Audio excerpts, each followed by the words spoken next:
4 gospel Iya. dan surat-surat Paulus. Hmm. Ini 4 gospel nih, ini surat-surat Paulus nih, dan rasul yang lain lah. Iya. Ya, tapi kan sepaham lah. Ajaran ketuhanan di Perjanjian Lama dengan 4 gospel ini masih sejalan. Karena Musa bilang Allah itu Maha Esa, Yesus juga bilang Allah itu Maha Esa. Sama kan?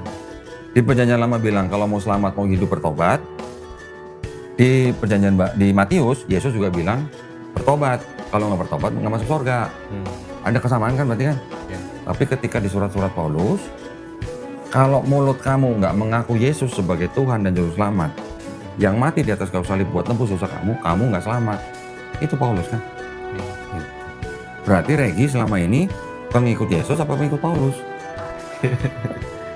Iya, Loh, kalau mau jadi pengikut Paulus juga nggak apa-apa, ya nggak ada yang larang kan? Iya.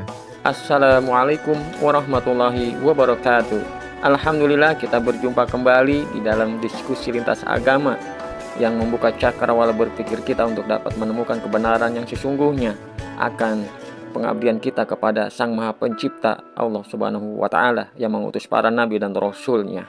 Diskusi ini akan disajikan oleh Don Ditan.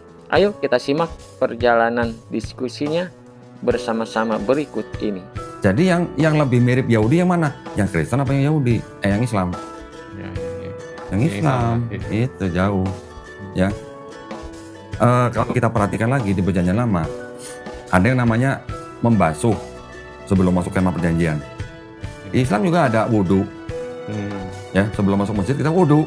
Iya. Sama. Kristen wudhu nggak sebelum masuk gereja? Enggak ada kewajiban apa. Junub juga masuk gereja gitu kan? Nah gitu maksudnya. Iya. Ya. Ya itu sih. Nah, sebenarnya kalau dari beberapa hal itu ya tadi itu satu hal baru sih ya, yang belum kita lanjutkan. Kalau dari sejauh ini yang saya coba pelajari ya sebenarnya kalau kita lihat ajaran dari Yesus sendiri gitu di dalam Kristen ya yang pertama ya jelas kita harus mengenal Bapa ya satu-satunya Allah yang benar gitu. Yohanes 17:3 Ya, itu. dan itu juga sebenarnya identik juga sih dengan teman-teman Muslim kan hanya menyembah kepada Allah satu-satunya. Iya. Di Yahudi pun juga begitu. Iya.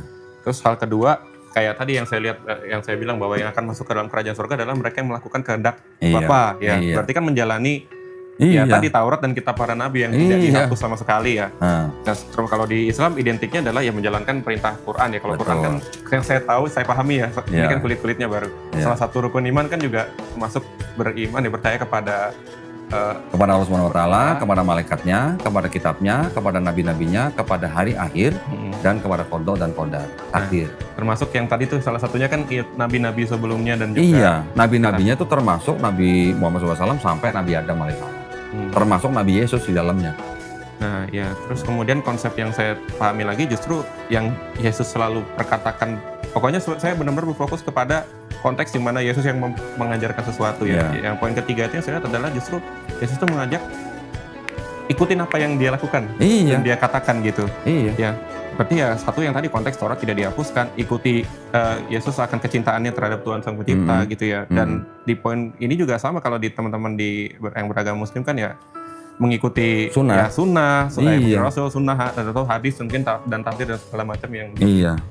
gitu ya. Jadi sebenarnya konsepnya tuh kalau kayak kita mengeliminir beberapa, bukan mengeliminir ya, maksudnya coba menggali bahwa apa sih sebenarnya fokusnya point of view-nya dari Yesus sendiri itu sama sebenarnya kalau saya lihat benar. Tadi Regi kan nyebutkan Bapa adalah satu-satunya Tuhan yang benar.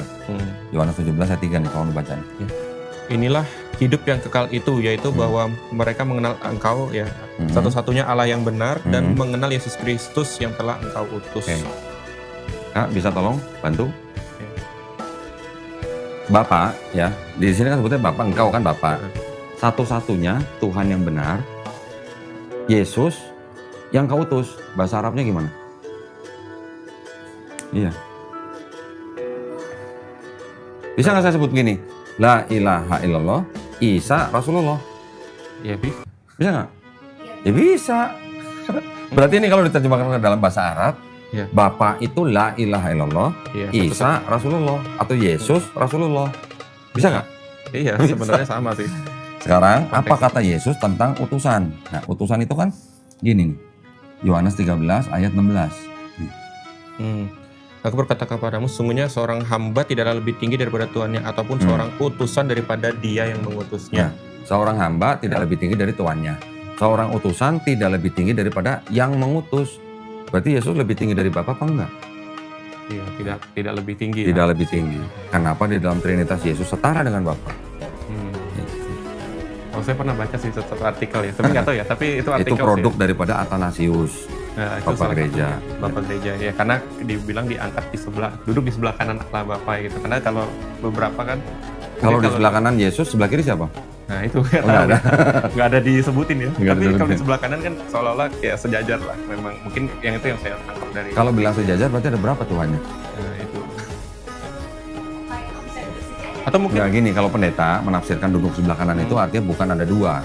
Tetapi artinya Yesus sudah menerima kuasa di bumi dan di sorga. Itu tafsir pendeta. Tapi kan jadi orang jadi gimana? Itu adalah penglihatan Stefanus. Ya, Yesus kata duduk sebelah kanan Bapa. Kalau mau dibilang setara, tapi ternyata ada ayat begini, ya utusan tidak lebih tinggi daripada yang mengutus. Kalau mau dibilang Yesus itu adalah Tuhan itu, kok tapi ada bilang Yesus itu bilang ada Allahku dan Allahmu. Kan begitu. Kok ada ayat Yesus bilang sembahlah Allah Tuhanmu saja. Kan seperti jadi orang bikin bingung gitu loh. Iya kan? Iya betul. Ya itu sih, makanya salah satu hal yang ya saya mungkin belum nonton banyak videonya Kodondi kan, karena Iya. saya juga nonton yang lain juga gitu. Ya saya sih coba berfokus ke dalam apa yang coba Yesus ajarkan, dan saya benar-benar hanya melihat ya full dari sini aja, Matius, Yohanes gitu.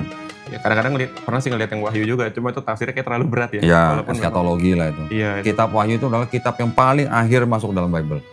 Karena zaman dulu ketika ada kitab itu, bapak-bapak gereja tuh pada susah menerimanya. Kenapa? Karena ilmu itu adalah penggambaran tentang masa Akhir depan. zaman, Dan ya. banyak sekali istilahnya kalimat-kalimat yang sulit dimengerti.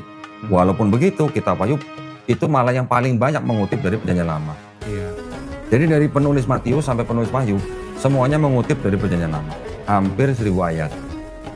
937 ayat tepatnya. Kalau ayatnya banyak dikutip dari Perjanjian Lama, berarti penulis-penulis Perjanjian Baru itu diinspirasi oleh Roh Kudus atau diinspirasi oleh Perjanjian Lama.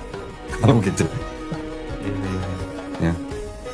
Ini satu lagi, tadi kan kita sudah bicara konsep ketuhanan. Kita udah bicara konsep keselamatan. Ada perbedaan antara Perjanjian Lama dan Paulus, itulah ya.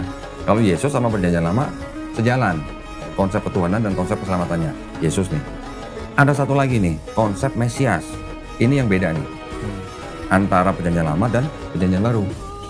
Orang Kristen bilang Yesus adalah Mesias yang dijanjikan, betul?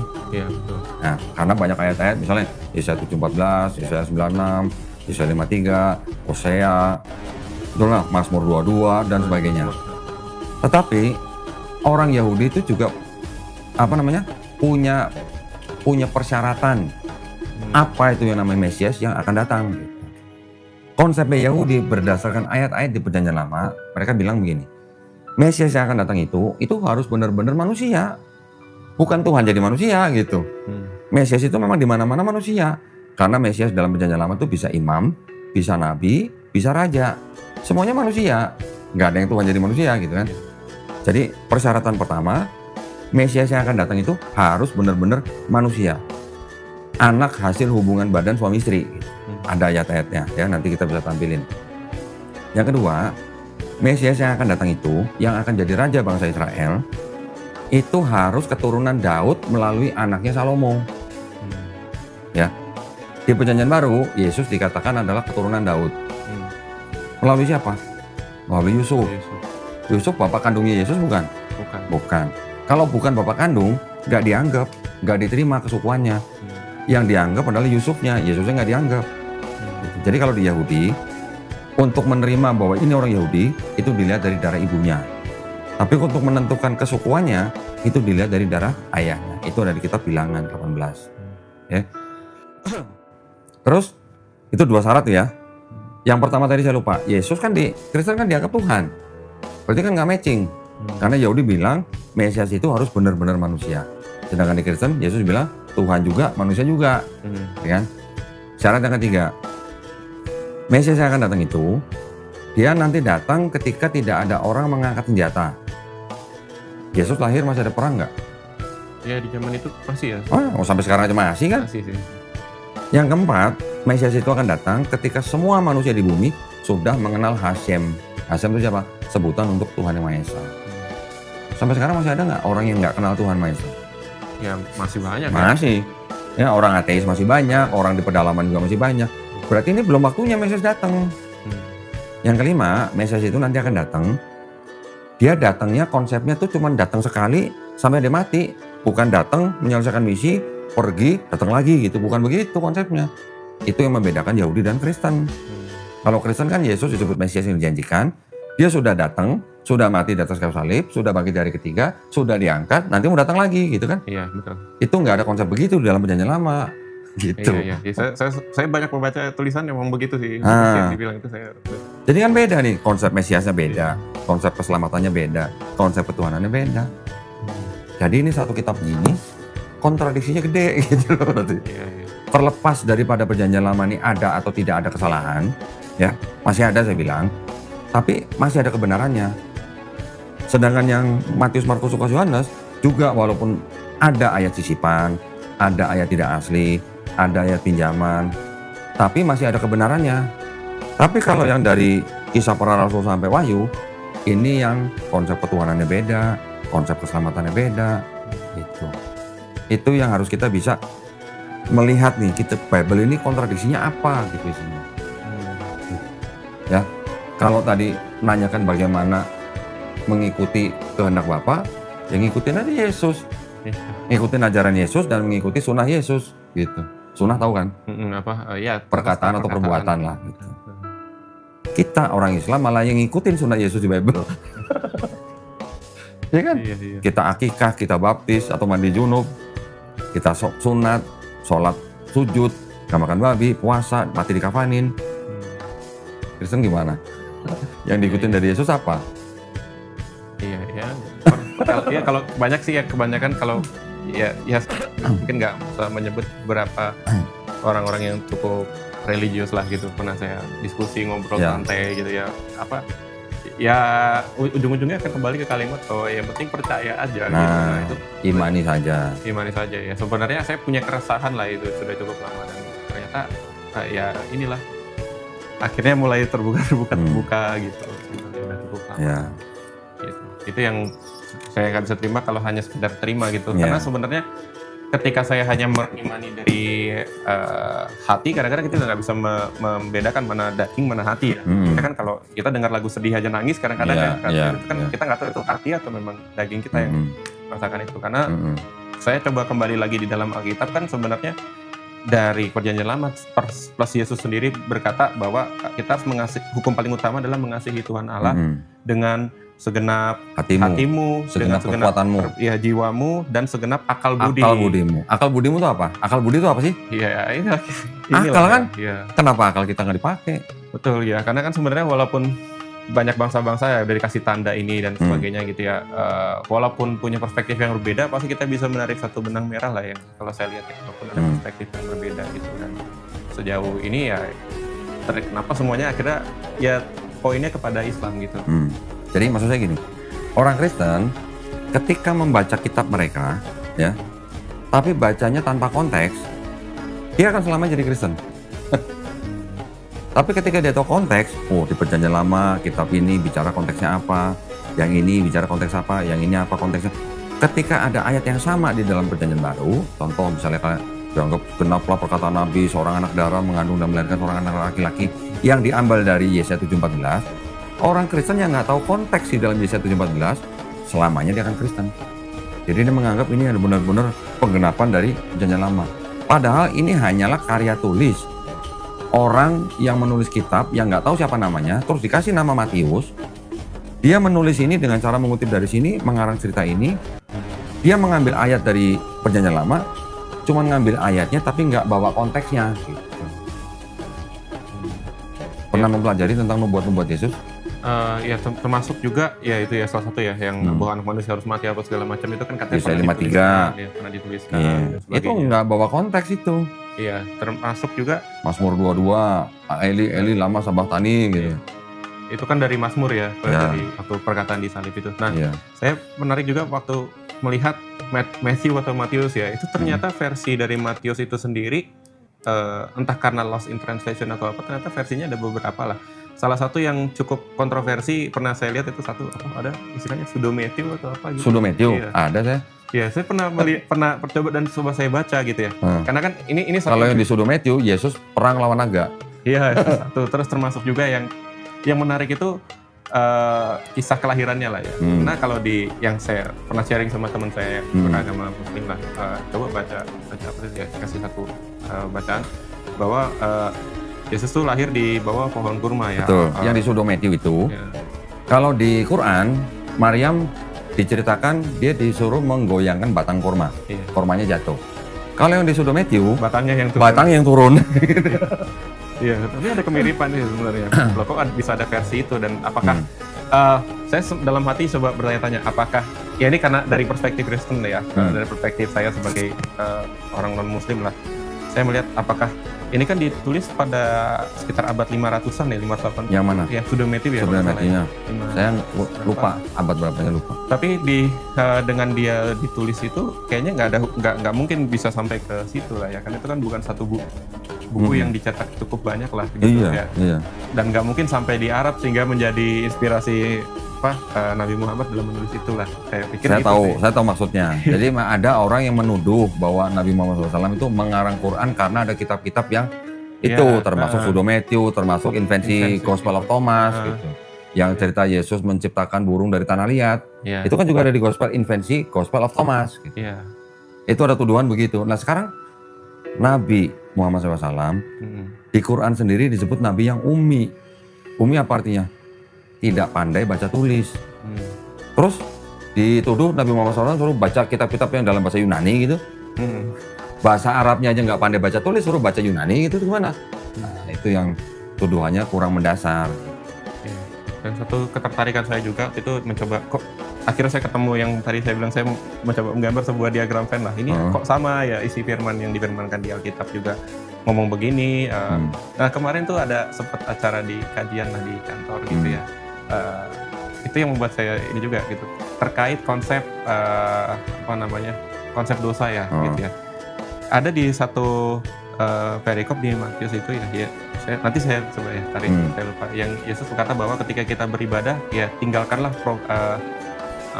korban bakaranmu di depan mezbah itu gitu dan berdamailah dulu dengan saudaramu gitu. Nah, pas saya nggak lama membaca itu, besokannya ada satu acara di kantor gitu ya. Kebetulan ada kajiannya. Saya ikut kan di situ. Sedang membahas konsep habu minallah dan habu minannas ya.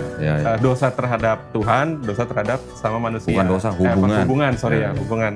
Jadi ketika kita berdosa kepada manusia itu berbeda dengan kita mendukakan hati Tuhan lah. Seperti itulah kurang lebih ya. Kurang lebih sama lah.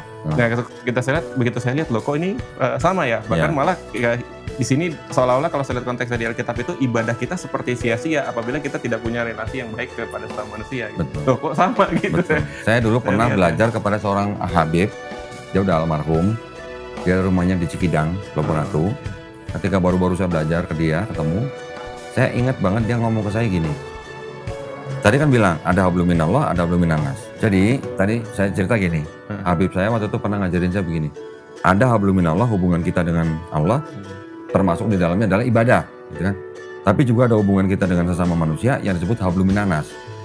Dia pesan gini, kalau hablum minannas kamu cacatlah agama kamu. Walaupun hablum minallah kamu sempurna, gitu. Itu yang tadi maksud tuh sama seperti itu. Gitu. Iya. Ya. Ya itu yang kayaknya saya lihat, wah ini konsepnya sama nih ya, bagaimana gitu. Ya cuma kalau di gereja dikonekkan seperti karya salib itu ya hubungan kasih samping gitu. Jadi Islam itu sebenarnya bukan hanya melulu membicarakan tentang hubungan kita dengan pencipta kita. Tapi Islam itu termasuk bagaimana hubungan kita dengan sesama manusia kita. Gitu. Bahkan kalau di Islam, kita sebagai manusia punya tetangga kan, mau agamanya Islam ataupun bukan.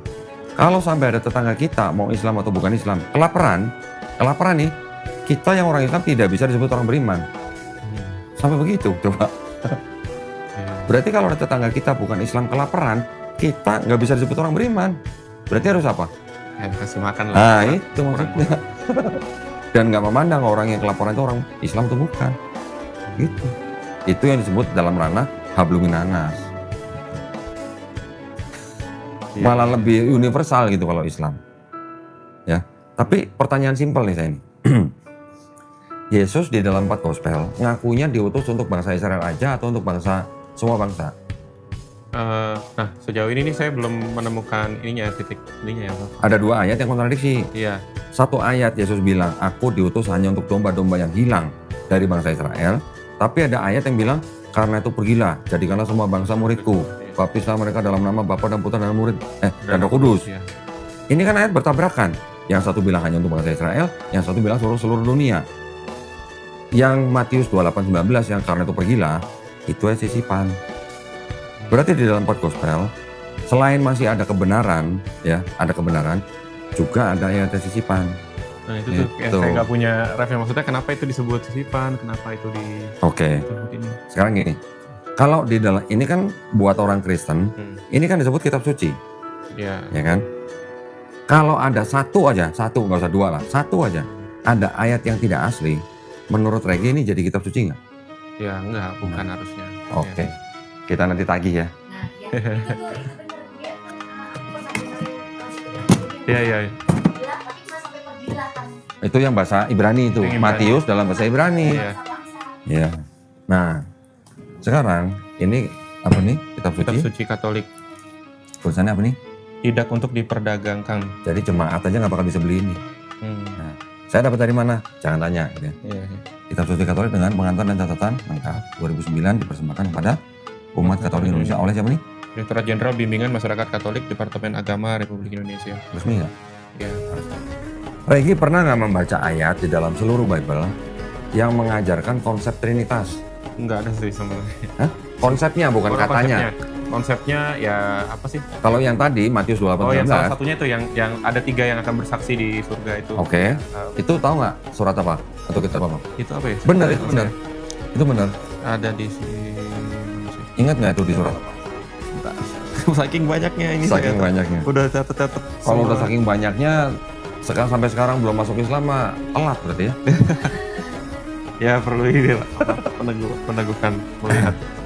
Ini 1 Yohanes 5 ayat 7. Ah iya, 1 Yohanes 5 ya. Sebab ada 3 yang memberi kesaksian di dalam surga, Bapa, Firman, dan Roh Kudus. Dan ketiganya adalah satu, dan ada 3 yang memberi kesaksian di bumi. Ini yang dianggap ayat yang mengajarkan konsep Trinitas yang paling sempurna tentang Trinitas. Karena ada 3 pribadi yang disebut dan ketiganya satu. Itu kan konsep Trinitas kan? Bapa, Firman, dan Roh Kudus dan ketiganya satu. Oke. Sekarang tolong dibandingkan dengan ayat ini, sama nggak bunyinya? Kesaksian tentang anak Allah. Sebab ada 3 yang memberi kesaksian di dalam surga, Bapa, Firman, dan Roh Kudus, dan ketiganya adalah satu. Dan ada 3 yang memberi kesaksian di bumi. Ya. Sama nggak isinya? Iya sama sih. Sama kan? Heeh. Ini ada catatan kaki di bawahnya nih. Ayat 7-8, kalimat di dalam surga sampai di bumi ada keterangan nih. Bagian ayat ini apa? Tidak terdapat dalam naskah-naskah Yunani yang paling tua dan tidak pula dalam terjemahan kuno, bahkan tidak dalam naskah paling baik dari Vulgata.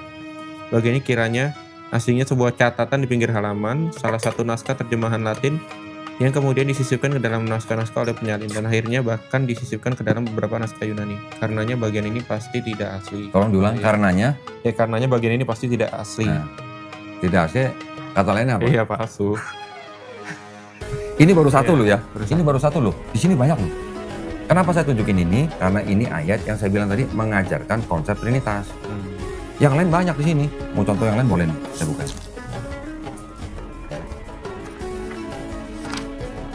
Di Matius sendiri juga ada. Matius 17.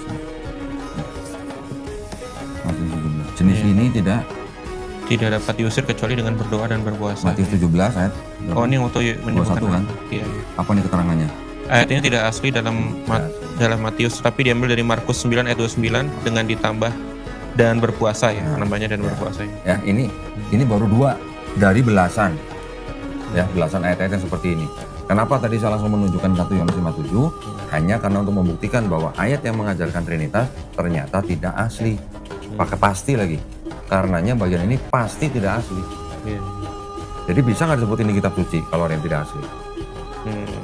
Nah, gitu. Iya, iya. Ya, sih. Saya juga pernah baca tuh salah satu tentang ini study itu. Kayaknya ini source-nya sama dari yang saya baca tuh. Yang apa? Logonya sama tuh, yang kuning biru. Nah, Apa? Kan kalau kita bicara setiap agama tuh kan pasti punya apa namanya? Bukan ultimate revelation lah dari setiap agama tuh kan ya. fokusnya beda-beda ya. Ya. Kalau kayak di Kristen jelas ultimate revelation-nya itu lebih mengacu ke Yesus ya. Ketimbang karena kalau di Alkitab itu ya ini kalau saya bicara waktu dulu di gereja ya, itu selalu dibilang bahwa Alkitab itu ya sebenarnya berisi kenapa namanya Alkitab. Kalau dari pendeta-pendeta dulu kalau khotbah yang saya dengerin di hari Minggu itu ya, karena ini kumpulan dari kitab-kitab, kumpulan dari tulisan-tulisan yang memuat firman Tuhan. Makanya dikatakan ini secara dianggap kitab suci ya sebenarnya karena secara organisasi kali organisasi gereja ini adalah sebuah kitab suci karena mengandung firman-firman Tuhan gitu. Tapi ultimate revelation ya itu justru berfokusnya bukan pada ini aja gitu, tapi kepada Yesusnya. Karena ultimate revelation-nya adalah Yesus. Kalau saya lihat kebalikannya ya, kayaknya kalau di Muslim saya lihat ultimate revelation itu malah bukan sosok Nabi Muhammadnya ya, tapi kepada Al-Quran kalau saya lihat. Gitu. Iya, tapi gini ya, kita membaca Quran kan juga sama, orang Islam pun juga banyak yang membaca Quran tapi nggak tahu konteks. Jadi yang namanya konteks itu jangan sampai ketinggalan. Kalau kita nggak pakai konteks sama aja kita keluar rumah nggak pakai baju gitu. Ya, artinya apa? Ketika orang baca ayat di Quran, kita juga harus tahu konteksnya. Minimal kita tahu asbabun nuzulnya, minimal kita tahu tafsirnya, maksudnya apa, gitu maksudnya. Jadi banyak juga orang Islam yang baca ayat Quran nggak tahu konteksnya, asal comot, jadi dia disebut teroris misalnya gitu. Ada yang begitu, ya kan? Nanti ada juga orang yang mengambil ayat Quran untuk tujuan kepentingan pribadi, misalnya nikahin banyak wanita, misalnya bisa juga ngambil dari situ. Nah itu orang yang tidak tahu konteks atau nggak bawa konteks, ya. Bukan berarti nikahin banyak wanita nggak boleh, tapi kan ada aturannya gitu loh. Dia mengikuti tapi tidak membawa konteksnya, itu bahaya, maksud saya gitu, ya. Sekarang maksud saya gini, kan jadi yang namanya landasan sebuah agama itu apa kalau bukan kitabnya? Iya. Betul kan? Setuju nggak? Iya betul. Sekarang kalau sudah saya buktikan bahwa di dalam kitabnya Regi ada ayat tidak asli, tadi Regi udah bilang kalau ada ayat tidak asli berarti tidak bisa disebut sebagai kitab suci. Pandangan kita terhadap kitabnya orang Kristen, dengan apapun keadaannya, apapun permasalahannya, kita masih berani bilang bahwa di dalam kitabnya orang Kristen masih ada kebenaran. Ya, saya berani bilang masih ada kebenaran karena ayat-ayatnya masih ada yang setara atau sama dengan Quran. Contoh yang tadi, Allah bukan manusia, ya, Maha Esa dan sebagainya. Konsep keselamatannya juga masih ada yang sama dengan kita. Tetapi ini tidak bisa disebut kitab suci karena apa? Sudah rusak dalamnya. Rusaknya dengan apa? Kontradiksi, ayat sisipan, ayat tambahan, ayat pinjaman, gitu. Dan apa? Pemikiran agama manusia. Maksudnya apa? Tadi contohnya, perjanjian lama sama Yesus akur. Tapi ada pemikiran Paulus yang beda. Ini kan pemikiran manusia nih. Yang berbeda dengan yang perjanjian lama dan Yesus. Itu maksud saya. Belum lagi nanti ada pemikiran manusia yang tadinya catatan jadi ayat gitu. Catatan kaki yang tadi di sini tulis aslinya adalah catatan di pinggir halaman, kemudian disisipkan oleh para penyalin. Jadi tadinya catatan kaki naik pangkat jadi ayat gitu. Artinya apa? Tadinya pemikiran agama manusia dinaikkan derajatnya menjadi agama. Ini yang terjadi di sini. Itulah makanya dulu akhirnya saya meninggalkan Kristen karena kitabnya sudah tidak bisa dianggap sebagai kitab suci.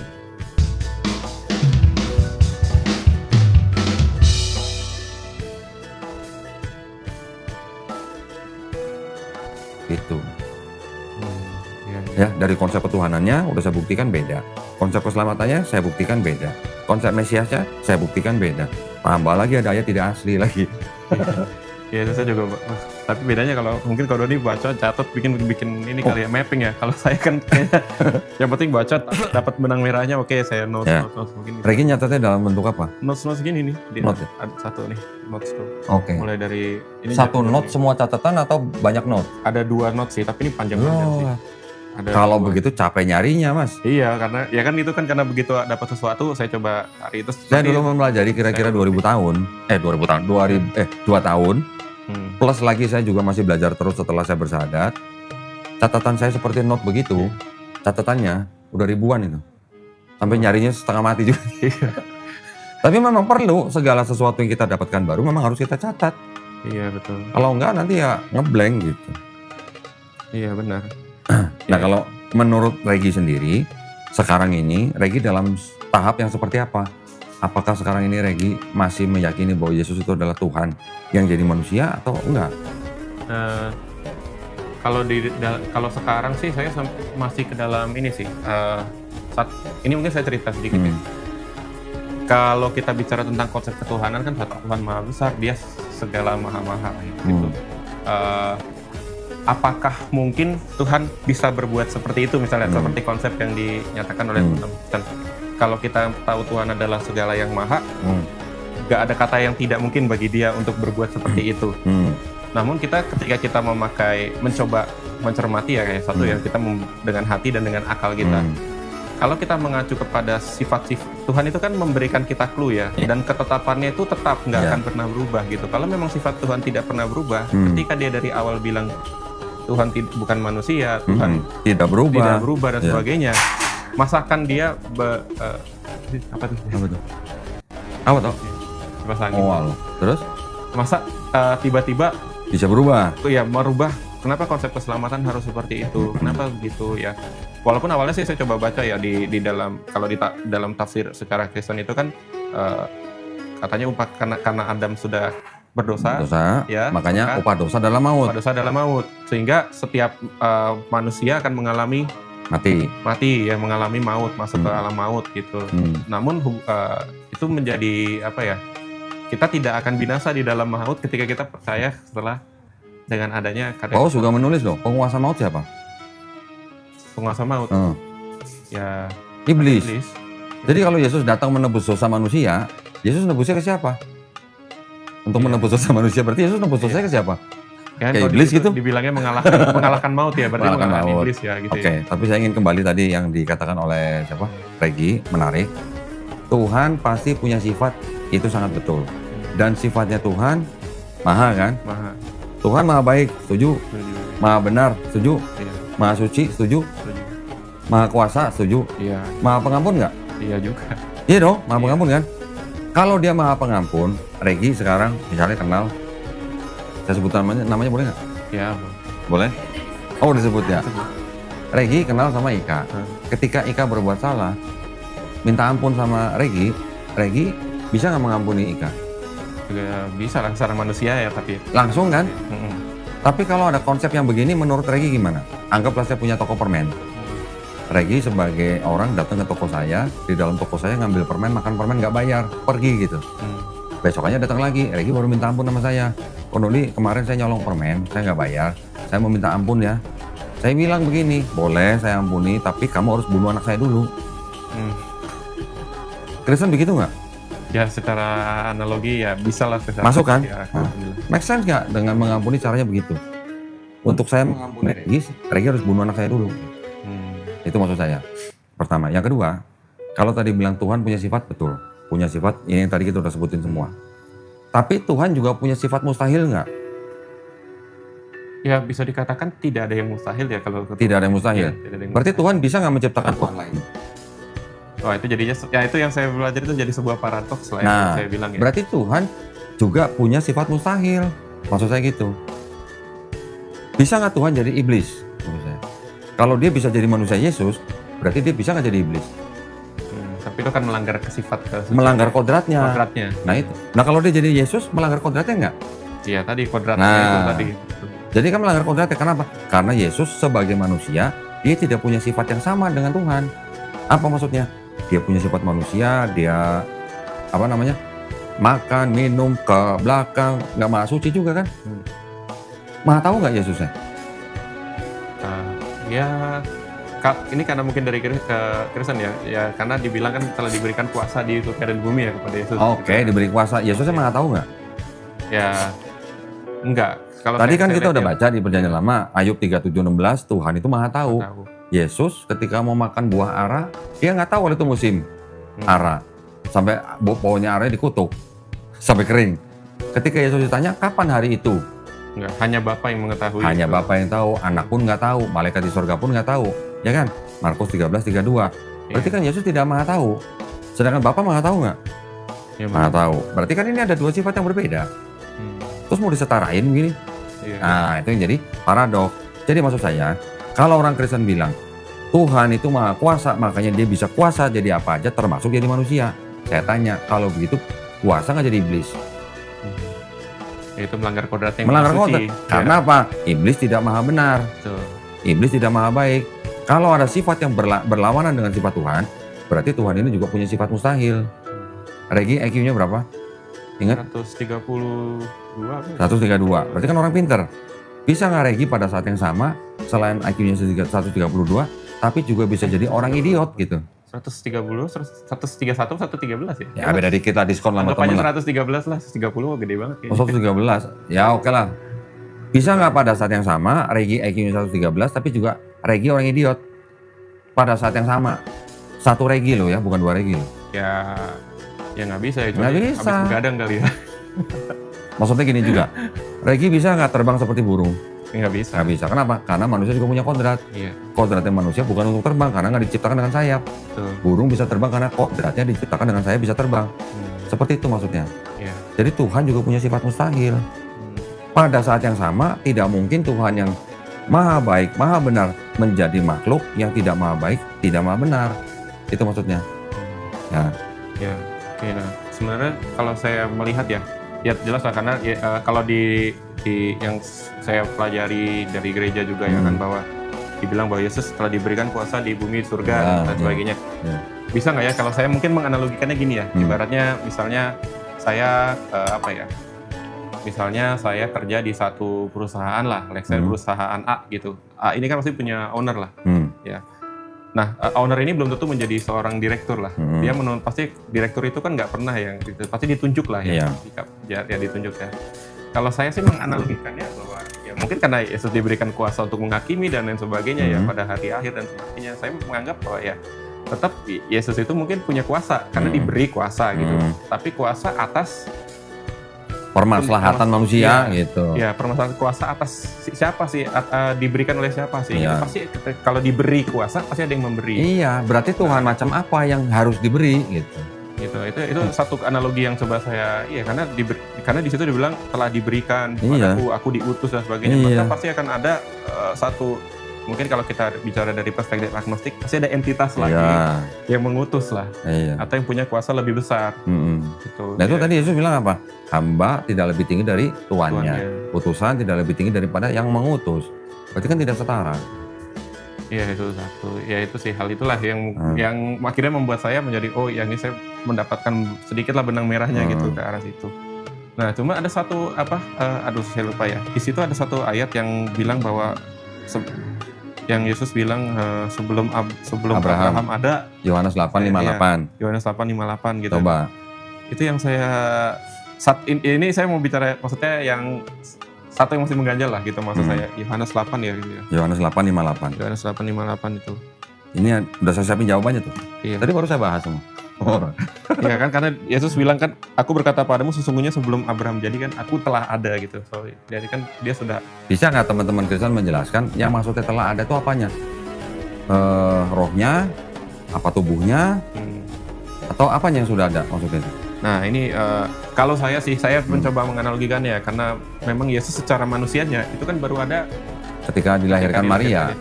Jadi itu. Maka kalau saya ngambil ini itu berarti ya mungkin dia masih entah rohnya atau dia dalam rupa lain atau entitas lain lah. Sebelum Abraham ya? Sebelum Abraham sudah ada. Sudah. Kalau ada yang sebelum bumi diciptakan sudah ada, lebih hebat mana?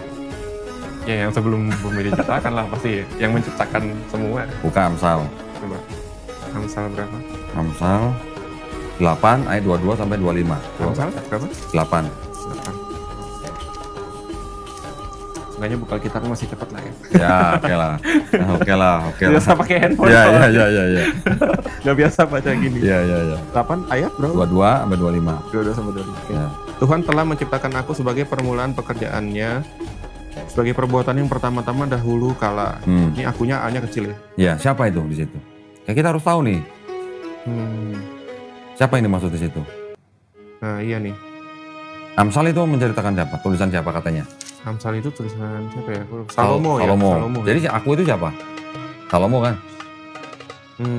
Coba dibaca terus. Iya.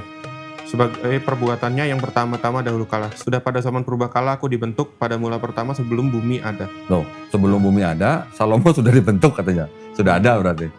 Hebatan mana ya sebelum ada Abraham? Iya ya. Salomo ya. Iya. Coba sekarang buka Ayub. Ayub biasa sama saya Ayub di belakang jadi. Kebiasaan baca Alkitab. Agak ke bawah. Iya, kebiasaan baca Alkitab ini sih apa namanya? Di Alkitab apa namanya? Handphone. Jadinya agak lupa-lupa urutannya. Ayub. Ayub 38. Bentar. Ayub itu di agak belakang dia. Ini. Sini nih. Tawarik Esther. Oh ini ya. Setelah Esther. Ayub berapa? 38. 38.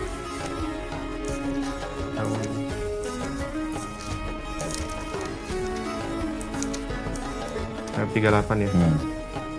Ayat 4 sampai 7. 47. Dimanakah engkau ketika aku meletakkan dasar bumi ini, akunya Tuhan berarti ya. Ceritakanlah kalau engkau mempunyai pengertian. Siapakah yang telah menetapkan ukurannya? Bukankah engkau mengetahuinya? Atau siapakah yang telah merentangkan tali pengukur padanya? Atas apakah sendi-sendinya dilantak, dan siapakah yang memasang batu penjurunya pada waktu bintang-bintang fajar bersorak-sorak bersama-sama, dan semua anak Allah bersorak-sorai? Siapa yang telah membendung laut dengan pintu ketika membual keluar dari dalam rahim? Berarti Ayub juga sudah ada sebelum bumi diciptakan kan? Tadi meletakkan dasar bumi kan? Sekarang buka lagi Yeremia 1 ayat 5. Yeremia 1 ayat 5. Yeremia 1 ayat 5 nih. Yeremia ya, sebelum aku membentuk engkau dalam rahim ibumu, aku telah mengenal engkau, dan sebelum engkau keluar dari kandungan, aku telah menguduskan engkau. Aku telah menetapkan engkau menjadi nabi bagi bangsa-bangsa. Ya, ini perjanjian lama semua kan? Iya.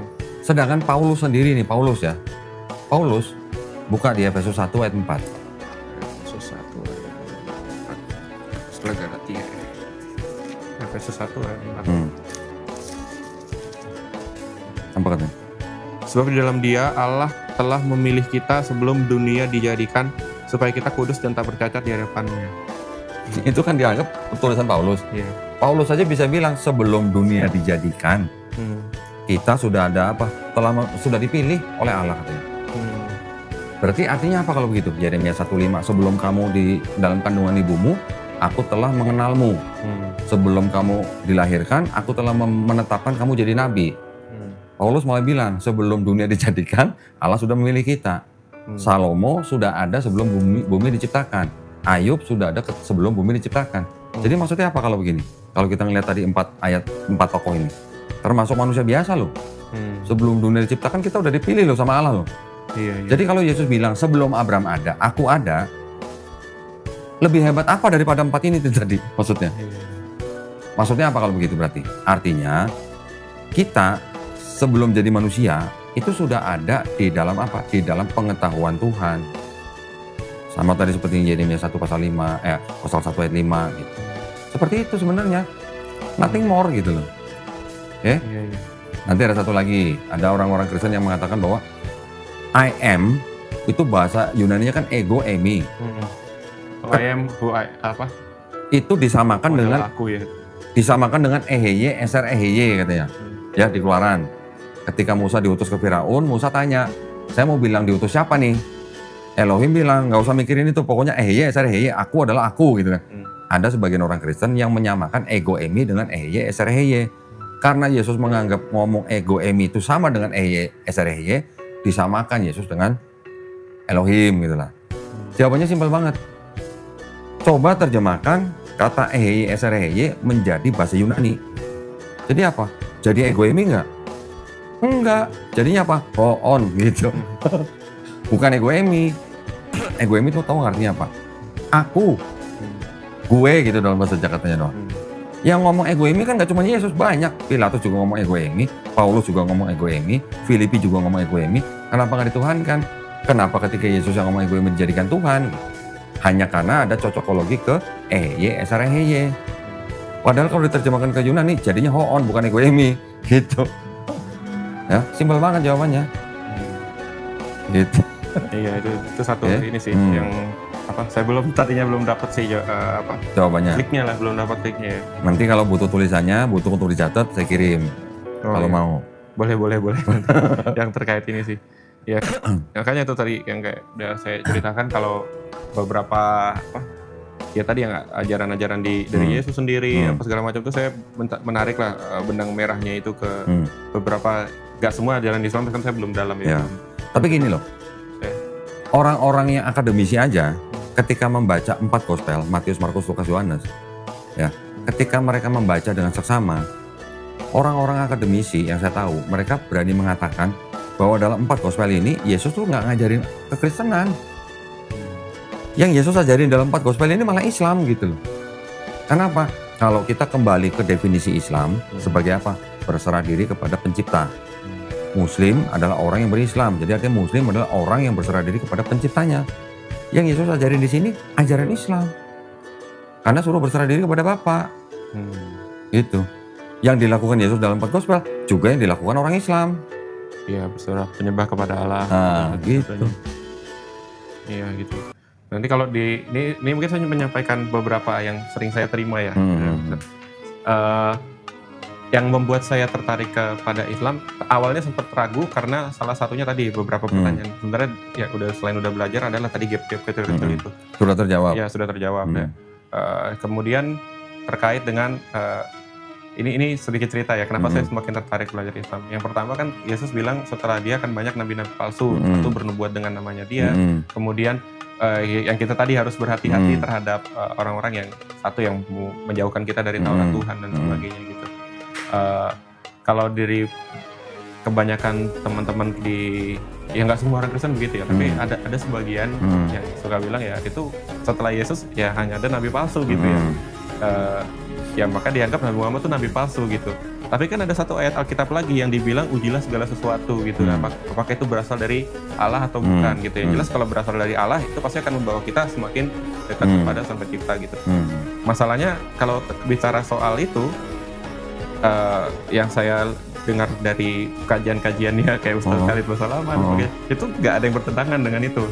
Satu. Yang kedua adalah nabi palsu itu kan akan bermujizat bernubuat dengan namaku. Dengan namaku di situ kan Yesus ya yang bilang karena Yesus diberi kuasa gitu.